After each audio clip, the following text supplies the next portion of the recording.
Hey guys, in this video I will show you how to insert signature in PDF. Alright, so let's begin with the video. To get started, open up a web browser and go to a new tab. In the search bar, type Adobe Sign PDF. Adobe provides an online PDF filler that makes this process really easy. Once you're on the Adobe website, click on Select a File, then find and choose the PDF you want to sign and click Open. The file will upload, and you'll see a preview of the document on the right side. At this point, you'll need to sign in with your Adobe account.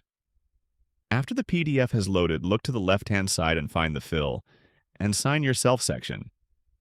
Click on Add Signature.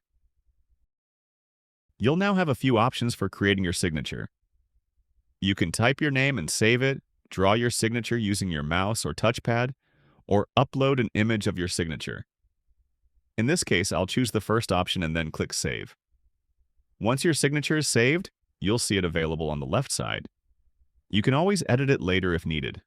Now, simply click on the document where you want the signature to appear. You can resize it using the resize handles, reposition it anywhere on the page, or delete it if you want to start over. When you're done, go to the top right corner and click Download. The signed PDF will download to your device. And that's it. So that's basically how you can insert signature in PDF. So that's all for this video. See you in the next one. Thanks.